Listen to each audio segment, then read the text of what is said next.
What is going on, everybody? It is your boy Baddog back with another New York Giants video.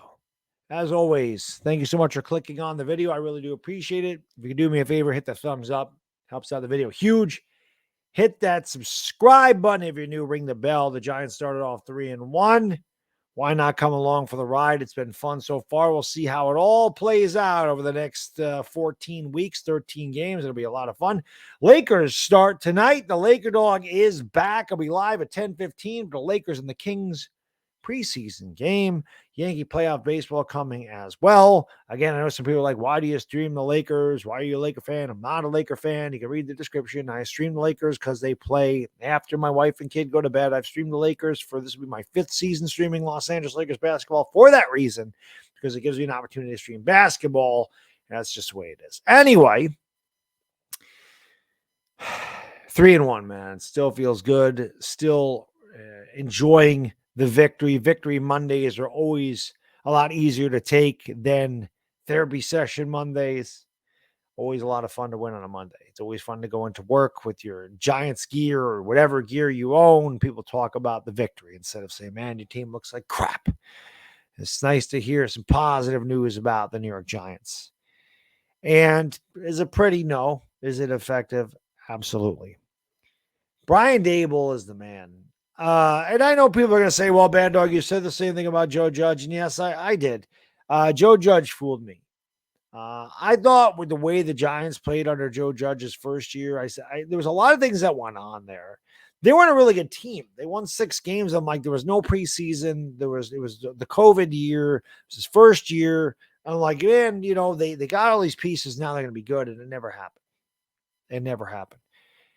You can just tell these players want to play for this guy.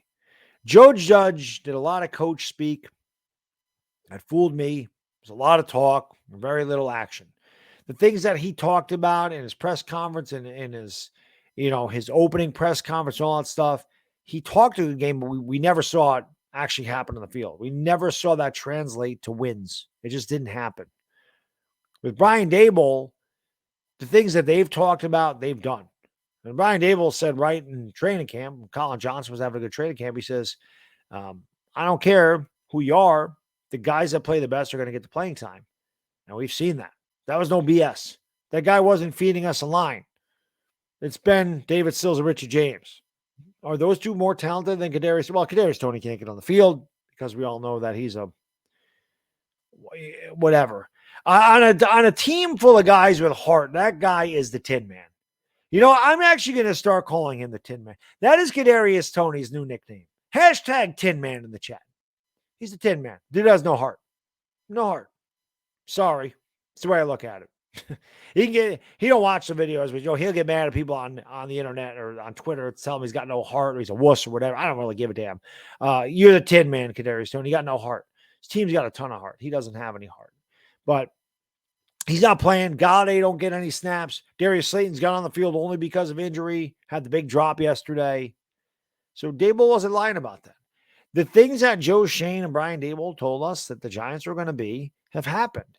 They said the guys that play the hardest, the guys that earn their playing time are going to get it regardless of where they were drafted or how much money they get paid. It's good to see. Again, you also see the players giving their all. They fight for this guy. The team embodies the persona and the personality of their head coach. Brian Daboll's a fighter, and you can see that. He gets on the officials. He's a passionate guy. He's got no problem ripping into his players and letting them know you got to do better. Like when Kayvon Thibodeau had the nice deflection, but then hit Justin Fields late, got the penalty. He's like, use your head. Use your head. You see him converse with Daniel Jones and Saquon Barkley quite frequently, good, bad, or indifferent on the sideline. He obviously has a good rapport to players. This is something that you can see. There's a difference between having players that want to play for you and players that are just going through the motions. These are games we would have lost last year. We'd probably be 0-4 at this point. If we're being honest with ourselves, the way we played under Joe Judge, Jason Garrett, we might be 0-4. This is the first time in years since 2011, the Giants have been 3-1. We're normally winning our 3rd game in the middle of late November. We won at the beginning of October. Got a tough game against the Packers.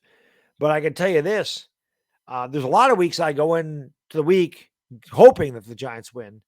And that's about it. But really knowing that we probably have no chance. Normally, we'd go into this Packers game. I'd be feeling we're going to lose 30-10. I don't have that feeling. Now, do I feel we're going to beat the Packers? It's going to be a really tough game. But I feel if we keep it close to the fourth quarter, that we can. As long as we allow Saquon Barkley to be part of the game plan and we don't have to just drop back and throw the ball every time, I feel like we can beat the Packers.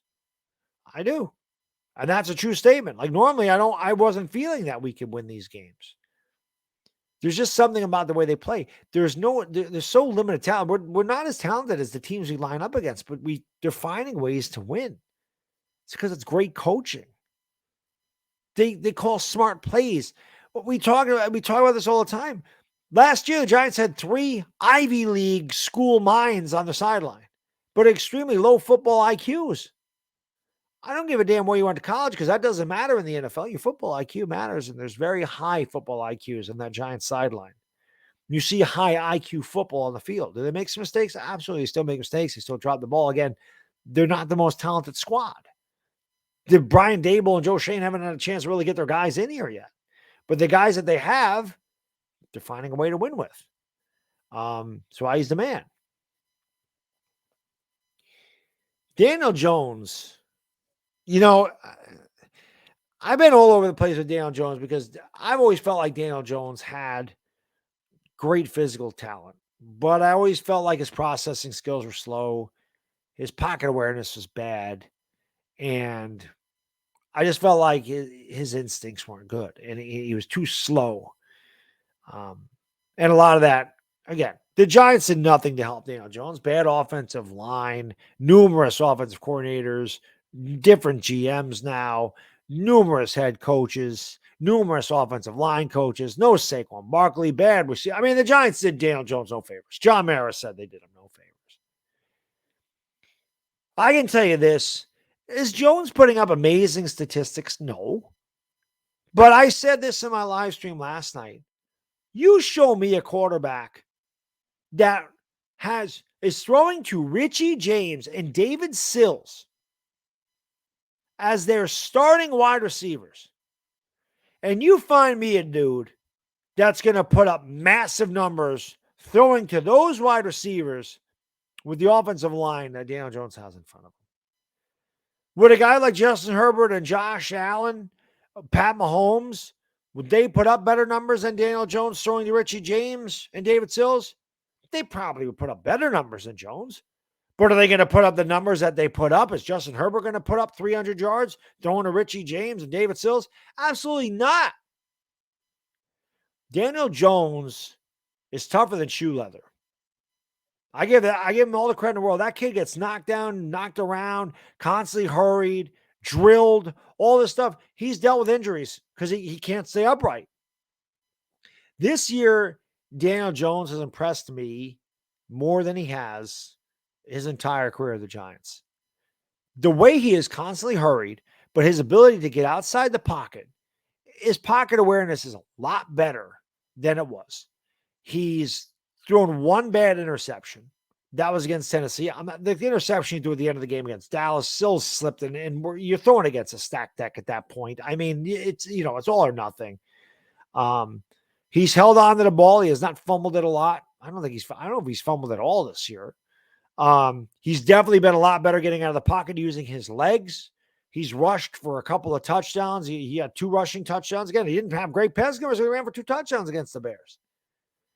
He's played so much better this year. I'm so much. Does that mean he's coming back next year? Absolutely not. There's no guarantee in his future with the Giants. But all I wanted to see from Daniel Jones from year 1 was this kind of improvement. It didn't need to be statistical. It needed to be instinctual. His instincts are better. Are they great yet? No. But he's getting better. And all I think to myself in the back of my mind is if only Brian Daboll and Joe Shane were here, Daniel Jones' rookie year, and stayed with him the entire tenure, his entire Giants tenure for the 4 years he's been here, where he could be. Again, people think that I hate Daniel Jones because I'm critical of him. It's just not the case. You can be critical of somebody and not hate them. I mean, you get in arguments with your family members. You're critical of some things your family does. Does that mean you don't like your family because you're critical of a decision that they made or something that they did wrong? No. You're critical of him, but you still support him. You still love him. Daniel Jones is still the quarterback of this team. I love Daniel Jones. I want Daniel Jones to succeed. I'm happy that the Giants are 3-1. I'm happy that Daniel Jones is playing well. He's playing as well as anybody could expect the kid to play. And I know people want Tyrod Taylor in the game, and I said this from day one, and I'm going to say this until the end of the year. There is no way in hell anybody can tell me the Giants can win more games with Tyrod Taylor under center than Daniel Jones. This is not true. Tyrod Taylor can run. We saw him run yesterday. He made a couple of nice plays with his legs. Unfortunately, he tried to, not knocking Tyrod Taylor. He got concussed because he's fighting his guts out for the Giants. He did everything he could to get that first down. Again, that's because he wants to fight for his coach. So I hope Tyrod Taylor's okay and that, he clears concussion protocol. I hope Daniel Jones can play. We don't, the legend of Davis Webb is great, but I don't want Davis Webb starting against the Packers. But Tyrod Taylor, he gave it his all. He got concussed. So good, but I'm sorry. I'm still taking Daniel Jones over Tyrod Taylor if I want to win football games. If I have the choice, they're both healthy, all things being equal, you can give me Daniel Jones. I love the Giants got it right, man. I really think they do. And when I'm doing live streams and we got other people, or I look at my comment section and it's other fan bases saying, you got a good coach, Baddog. This guy's a good coach. When it's one thing for a Giants fan to think that, because you're always going to be biased towards your own team. You're always going to hope for the best for your own team. You're going to think your players and your coaches are better than they are most of the time. It's just being a fan. You can't help it. It's just what a fan does. But when you got guys that are outside the situation and they look at the Giants and they're saying, you got a really good coach. Brian Daboll's a really good coach. You guys got a good coach in Brian Daboll. I think that means a lot. And I think that shows it, because I thought Joe Judge was a good coach. That was wrong. I'm wrong a lot. That was a bad take. But I don't remember anybody else really coming in from outside the fan base going, yeah, that Joe Judge is a really good coach. That Joe Judge is a really good coach. I don't ever remember really anybody saying that. I do get that a lot with Brian Daboll. And I think it's going to continue. No matter what happens the rest of the season, I do believe the Giants have the right people in place to right the ship. We're 3-1 right now, and I don't care what anybody says. You're not gonna piss in my cereal, man. It ain't gonna happen. You're not gonna sit here and make me unhappy that we're 3-1. Now, does it continue? We're gonna find out. There's a long ways to go, but just seeing the improvement, seeing the way these guys play, seeing the higher IQ football, seeing the better execution. The Giants are not only fundamentally executioning, they're executionally fundamentaling this year. As Joe Judge once said in his presser. That was me, not really Joe Judge. But you get my point. I'm very happy with Brian Daboll. It feels good to think the Giants finally got this right, and hopefully the winning continues. But if nothing else, you just want to see these players get better. And the fact that they fight for them, the fact that they play with pride, they play with guts, they play with heart outside of the Tin Man, Kadarius Toney and Kenny Golladay. He's also just a whatever. But again, I don't know how many more things I could say about those two guys. But the rest of the team plays very hard for Brian Daboll, and it shows in some of these hard-fought victories that there's no question in my mind last year we would have lost all 4 of these games. Anyway, that's all I got in this video. Sorry it was so long. I'm really proud of the team right now, and it feels good. It feels good to have some New York Giant pride back, without a doubt. Anyway, thank you for watching. Hit the like, hit the subscribe, and share it out with a Giants friend. Come by later tonight for the Lakers and the Kings, and I'll see you there. Enjoy the rest of your Monday. It's Bad Diggy Dizzle, and I am gone. Peace.